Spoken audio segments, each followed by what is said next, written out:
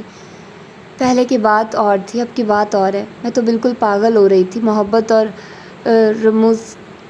منہ کا فرق نہیں جان پائی تھی، لیکن لگتا ہے اب یہ فرق واضح ہونے لگا ہے۔ میں ہی نہیں، بہت ساری لڑکیاں پاگل ہوتی ہیں یہ جانے بغیر کہ محبت کیا ہے، محبت کے دعوے کر بیٹھتی ہیں۔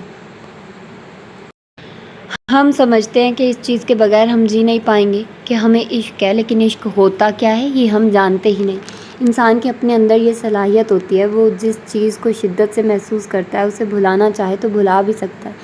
اگر ہم پھر بھی یہ کہیں کہ یہ ناممکن ہے تو یہ بالکل غلط ہے، کیونکہ وقت بہت کچھ بدل سکتا ہے۔ خصوصاً لڑکیوں کو حقیقت پسند ہونا چاہیے، جذباتی بالکل نہیں ہونا چاہیے، کہ جذبات بہت دکھ دیتے ہیں۔ اگر ہر شخص جذبات پہ قابو پانا سیکھ لے تو وہ کبھی دکھ ہی نہ ہو۔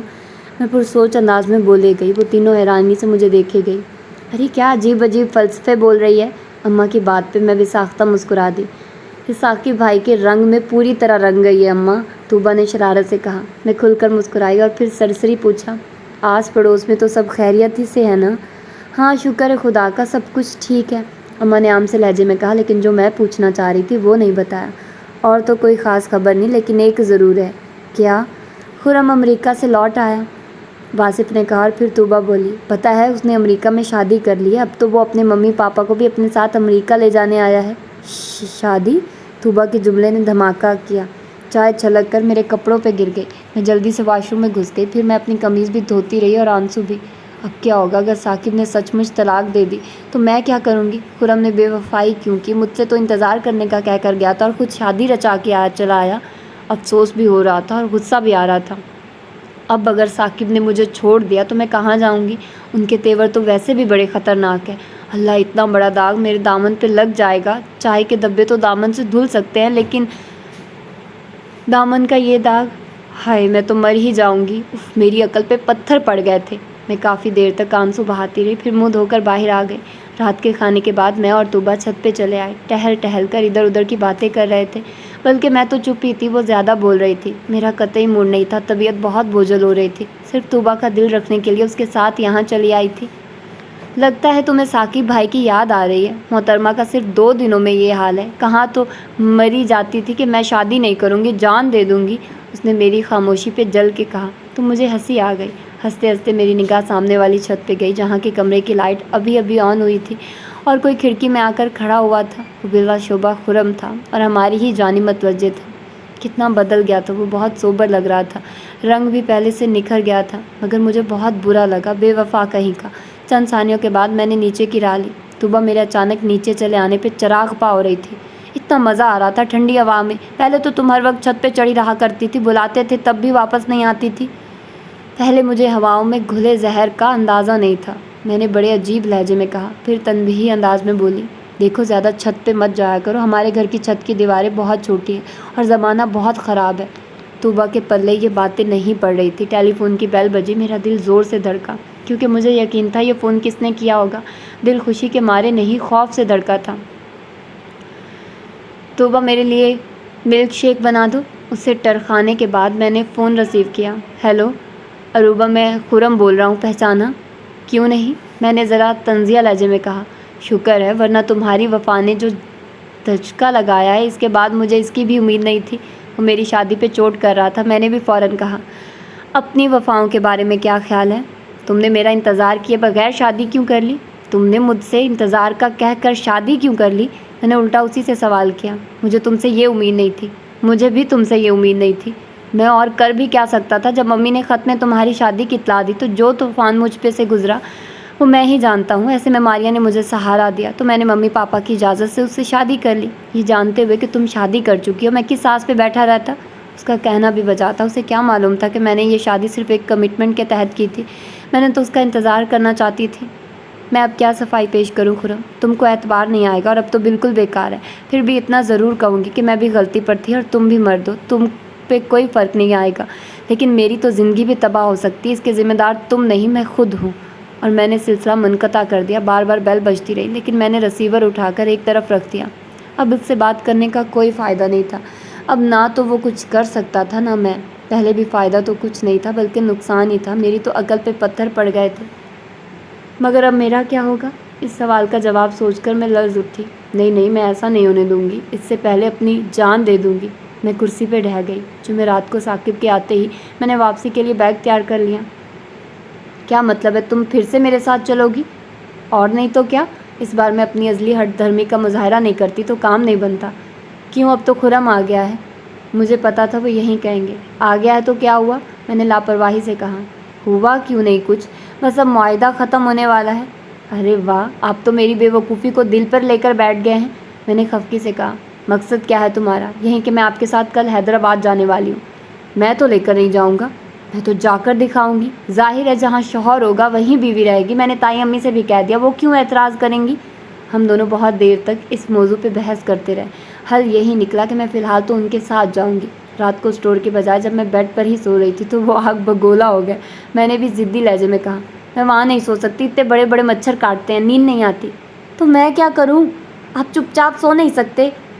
میں نے تند لہجے میں کہا تو وہ بھنا کر رخ موڑ کر لیٹ گئے۔ ساری رات میں نے انہیں جی بھر کے تنگ کیا۔ اروبا تمہیں کیا ہوا ہے؟ اسپرنگ لگوا کر آ گئی ہو کیا اپنی ماں کے گھر سے؟ انہوں نے مجھے جھنجھوڑ ڈالا۔ اوہو، سونے دے، مجھے کیوں ستا رہے ہیں رات کے 2 بجے؟ آپ خود جو اتنا پریشان کرتے تھے وہاں حیدرآباد میں نے کسمسا کر کہا، حالانکہ مجھے نیند نہیں آئی تھی۔ وہ غصے میں اٹھ کر صوفے پہ جا سوئے۔ اتنا تو مجھے پتا ہے، نیند انہیں بھی ہرگز نہیں آئی تھی۔ گھر میں سب لوگ مزید روک رہے تھے۔ میں نے کی نکیوں سے ثاقب کو دیکھتے ہوئے چڑھانے والے انداز میں کہا، میں تو یہی چاہتی ہوں، لیکن ثاقب نہیں مان رہے۔ نہیں، میں مان سکتا ہوں، مجھے کوئی پریشانی نہیں، انہوں نے تنک کر کہا۔ دیکھا، اب اسے غصے کا یہ عالم، اگر ساتھ نہ گئی تو مجھے جان سے مار ڈالیں گے۔ بڑی ادا سے کہتے ہوئے میں تائی اماں سے الوداعی گلے ملی، سبی کے گال پہ پیار کیا اور ساڑی کا پلو سنبھالتی ہوئی فرنٹ ڈور کھول کر گاڑی میں آ بیٹھی۔ تپے تپے چہرے سمیت وہ بھی ڈرائیونگ سیٹ پہ برا جمان ہوئے اور گاڑی سٹارٹ کی۔ میں نے بال جان بوجھ کر کھول رکھے تھے جو اڑ اڑ کر ان کے چہرے سے ٹکرا رہے تھے۔ اپنی زلفوں کو سنبھالو، کہیں ایکسیڈنٹ نہ کر بیٹھو۔ تو کیا ہوا، ساتھ جئیں گے ساتھ مریں گے۔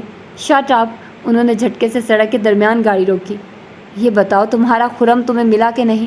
میں کیوں اس کسی ارے گہرے سے ملنے لگی؟ میں نے برا مناتے ہوئے کہا۔ انہوں نے بھنا کر مجھے دیکھا۔ میں جان بوجھ کر یوں شرمائی جیسے بڑی وارفتگی کا مظاہرہ کیا گیا۔ خواہ ساڑی کا پلو ٹھیک کیا۔ دیکھو، تم یہ ادائیں کسی اور کو دکھانا، مجھ پہ ان کا جادو چلنے والا نہیں ہے۔ جب وہ لوٹ آیا تو پھر تم یہ سب حرکتیں کس لیے کر رہی ہو؟ مجھے بتاؤ، میں تمہیں کب طلاق کے پیپر بھجواؤں؟ ان کے لہجے نے مجھے اندر تک کاٹ کر رکھ دیا۔ میں خود پر مشکل قابو پاتے ہوئے بولی، ایسی الٹی سیدھی باتیں کرتے ہوئے آپ کو شرم نہیں آتی؟ مجھ میں کیا کمی ہے جو آپ مجھے طلاق دینا چاہتے ہیں؟ میں نے کہا تو ان کا حیران و پریشان ہونا لازمی تھا۔ میں طلاق دینا چاہتا ہوں یا تم خود لینا چاہتی ہو؟ چاہتی تھی لیکن اب نہیں، سمجھے آپ؟ وہ معنی خیزی سے بولے، یعنی خرم نے شادی شدہ عورت کا ساتھ نبھانے سے انکار کر دیا؟ جی نہیں، میں نے خرم کو ٹھکرا دیا کیونکہ میں آپ سے محبت کرتی ہوں۔ میں نے صاف جھوٹ بولا، لیکن یہ محبت والی بات بالکل سچ تھی۔ محبت؟ یہ تو تم خرم سے بھی کہتی رہی ہو۔ اوہ، خرم خرم خرم، آپ کبھی خدا کا نام بھی لے لیا کریں۔ دیکھیے، اب اگر یہ نام میرے سامنے آیا تو میں اپنی جان دے دوں گی۔ ہاں، جان دے دوں گی، انہوں نے مضحکہ اڑایا۔ کال کی پکی ہوتی تو اب تک 1000 بار جان دے چکی ہوتی۔ آپ کے لیے تو سچ مچ دے سکتی ہوں۔ پیچھے سے ہارن کی آوازوں پہ انہیں گاڑی سٹارٹ کرنی پڑی۔ گھر پہنچنے کے بعد وہ گھر سے ایسے نکلے کہ رات 2 بجے تک کچھ پتہ نہیں تھا۔ میں یہاں بالکل تنہا تھی۔ خدا کے حضور گڑ گڑانے کے اور معافی مانگنے کے سوا کوئی چارہ نہ تھا۔ سجدے میں گری رو رہی تھی، یا اللہ میری اتنی سی خطا کی اتنی بڑی بڑی سزا نہ دے، مجھے معاف کر دیں اللہ، میں ثاقب کے بغیر سچ مچ مر جاؤں گی۔ میں زاروں قطار رو رہی تھی کہ دروازہ بجنے کی آواز پہ میں دوڑ کر گئی۔ کون؟ میں نے ڈبڈبائی آواز میں پوچھا۔ کون ہو سکتا ہے؟ انہوں نے کاٹدار لہجے میں کہا۔ میں نے جلدی سے دروازہ کھولا۔ کہاں چلے گئے تھے آپ؟ پتہ ہے میں کس قدر پریشان رہی؟ انہیں میرا والہانہ پن ایک آنکھ نہیں بھایا۔ شکل بگاڑتے ہوئے اندر آ کر دروازہ بند کیا اور پھر لمبی تان کر سو گئے۔ اتنا تو مجھے پتا تھا کہ وہ نیند میں ہرگز نہیں تھے۔ ثاقب، آپ میرے اوپر ظلم کر رہے ہیں، میری چھوٹی سی غلطی کی سزا بہت زیادہ دے رہے ہیں۔ کہیں لڑکیاں اپنے شعور کی غیر پختگی کی باعث اس برائی کی مرتکب ہو جاتی ہیں اور محض انفیوچویشن کو محبت سمجھ لیتی ہیں، جو در حقیقت گمراہی اور بے راہ روی ہے۔ میری غلطی یہ ہے کہ میں نے صاف صاف آپ کو بتا دیا، کیونکہ میں تو اپنے آپ سے بھی جھوٹ نہیں بول پاتی۔ مجھے سچ کہنے کی عادت ہے۔ میں اپنی پہلی والی غلطی پہ بہت پشیمان ہوں، کیونکہ میں تو آپ سے محبت کرتی ہوں۔ قسم سے وہ محبت نہیں تھی ثاقب، یہ محبت ہے۔ محبت بہت مختلف شے ہے، یہ مجھے اب پتہ چلا۔ آپ کے توسط سے میں سب سے محبت کرنے لگی ہوں، امی، ابو اور سبی سے۔ اگر آپ نے مجھے طلاق دی تو میں تو برباد ہی ہو جاؤں گی، میرے ساتھ ساتھ کتنے سارے دل ٹوٹیں گے۔ یہ سب میں نے پہلے ہی سوچا ہوتا تو کتنا اچھا تھا۔ آپ چاہتے تو مجھے سمجھا سکتے تھے، لیکن آپ تو مجھے طلاق دینے پہ بازی دیں۔ آپ نے جہاں مجھ پہ اتنے احسان کیے وہاں ایک اور کر دے۔ مجھے اپنی زندگی سے مت نکالیے، قسم سے میں آپ سے کوئی شکوہ نہیں کروں گی، بس آپ مجھے اپنے نام پہ زندہ رہنے دیں۔ آپ جہاں چاہیں گے میں آپ کی شادی کروا دوں گی، اف تک نہیں کروں گی، مگر مجھے طلاق مت دیجیے گا۔ میری آواز بھرا گئی، وہ ٹس سے مس نہ ہوئے۔ کچھ تو جواب دے، کچھ تو بولیے۔ دیکھیے اگر آپ نے میری بات نہیں مانی تو میں مر جاؤں گی، خودکشی کر لوں گی۔ آپ کہتے ہیں نا کہ میں محض لفاظی کرتی ہوں، اب میں ان میں صداقت ہوتی تو میں کب کی مر گئی ہوتی۔ میں اس بار واقعی مر جاؤں گی، سن رہے ہیں نا آپ؟ میری دھمکی پر بھی وہ نہیں ہلے۔ میں غصے سے اٹھی اور دوسرے ہی لمحے ان کی آنکھوں میں وحشت ناچ رہی تھی۔ خود مرنے سے پہلے میرا گلا گھونٹ دو، اور کتنا ستاؤ گی؟ وہ تعصب سے گردن ہلانے لگے اور پھر بے بسی سے بولے، تم بہت پاگل لڑکی ہو۔ اور اپنے ساتھ ساتھ کلیاں سی کھل اٹھی تھی۔ میں یہ جملہ سننے کی نہ جانے کب سے منتظر تھی، لیکن میں نے جملہ مکمل ہونے نہیں دیا، اپنا دایاں ہاتھ ان کے لبوں پر رکھ دیا۔ اب کبھی دماغ خراب نہیں کروں گی، آپ جو کہیں گے وہیں کروں گی، آپ کی ہر بات مانوں گی، آئی سویئر۔ وعدہ؟ انہوں نے دھیمے اور تھکے سے لہجے میں پوچھا۔ پکا وعدہ۔ ان کے لب مسکان کے لیے پھیلے۔ ابھی وہ کچھ کہنے والے تھے کہ میں نے گھبرا کر ہاتھ کھینچ لیا۔ ابھی وعدہ کیا ہے کہ میں جو کچھ چاہوں گا وہ کرو گی؟ تو پھر بے ایمانی کر رہی ہو ظالم لڑکی۔ ان کی وارفتگاہ نگاہوں میں جھانکنے کی تاب نہ لاتے ہوئے میں نے آنکھیں بند کر لی۔ خوابوں کے بھیانک طلسم خدا کے سفر کے بعد تعبیروں کی یہ صورت بڑی پرسکون اور اطمینان بخش تھی۔ سوچ رہی تھی اگر ثاقب کی جگہ کوئی اور ہوتا تو میرا کیا انجام ہوتا۔ اور یہ تھا خوبصورت سا ناول جو آپ لوگوں کو یقیناً پسند آیا ہوگا، اور مجھے تو بہت بہت زیادہ اچھا لگا۔ اور اس کو میں نے میری ریکارڈنگ اس کی ہے، بہت ٹائم لگا اس کو ریکارڈ کرنے میں۔ یقیناً آپ لوگوں نے اس ناول کو پسند کیا ہوگا۔ تو پھر ملتے ہیں انشاءاللہ کسی اور اچھے سے ناول کے ساتھ۔ اپنا ڈھیر سارا خیال رکھیے گا۔ اللہ حافظ۔